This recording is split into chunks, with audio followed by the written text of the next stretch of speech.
निर्णय घेतला, जी.आर काढला, तुम्ही समाधानी आहात का की पुन्हा एक नवा आश्वासन? आम्ही तारीख घ्यायला आलो होतो. तारीख आम्हाला भेटलेली आहे.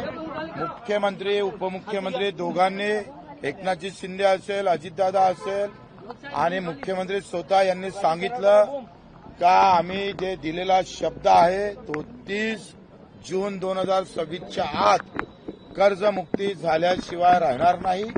आणि त्या संदर्भात त्यांनी जे शब्द दिलेला आहे, आम्ही सुद्धा तारखेसाठीच आलो होते का तुम्ही तारीख घोषणा करा, योग्य वेळ कधी आहे. त्यांनी योग्य वेळ दिलेली आहे आणि त्याच्यामुळे आम्ही आता तरी समाधानी आहोत. बाकीच्या सगळ्या संदर्भात त्यांचा आम्ही आभार मानतोय. मेंढपाळाच्या बाबतीत सुद्धा त्यांनी जागा देण्याचं कबूल केलं साऱ्यासाठी, आमच्या अपंग दिव्यांगासाठी. बाकी मुद्द्यासाठी सगळ्या चर्चा होणार आहे. प्रत्येक मिनिस्टरसोबत चर्चा होईल. ग्रामपंचायत कर्मचाऱ्याच्या वसुलीच्या अटीबाबतही निर्णय झालेला आहे. ह्या संगणक परिचालकाबाबतही निर्णय झालेला आहे.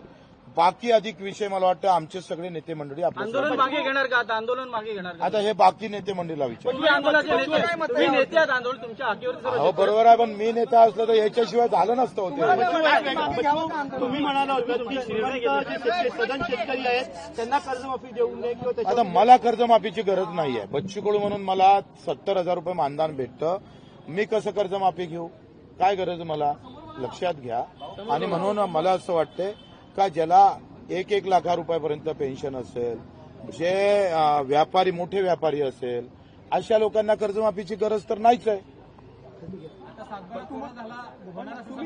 कोरा होणारच, कोरा करावाच लागल. नागपूरमध्ये आंदोलन वाट पाहत आहे तुमच्या निर्णयाची. तुमचा निर्णय आता आमची फ्लाईट चुकली, उद्या सकाळी जातो. लाईव्ह बघते सर्व ते आंदोलक, सर्वजण आंदोलन लाईव्ह बघते. ते आंदोलकांना आता मला वाटतं तूर्त वाटते सगळे निर्णय मी केले तर यांना तुम्ही काही विचारलं पाहिजे का नाही? सगळं मलाच विचारणार. बच्चू कडू हा आंदोलनाचा चेहरा होता. अहो मी जरी चेहरा असला तर राजूजी शेट्टी आहे, आमचे नवले दादा आहे, वामनरावजी चटप आहे, तुपकरजी आहे, क्षीरसागरजी आहे, महादेवराव जानकर आहे, राठोडजी आता ओबीसी नेत्यांनी पाठिंबा दिलेला आहे. मला असं वाटतं का यांची फार मोठं योगदान आहे. मी या सगळ्या ह्याच्यातला एक लहान कार्यकर्ता आहे, लक्षात घ्या. आखरी त्या शेतकऱ्याचं मोठं योगदान आहे.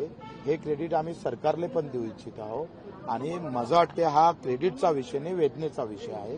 आणि या सगळ्या लोकांनी मोठेपण करून या आंदोलनात सहभागी झाले, हा फार मोठा विषय आहे.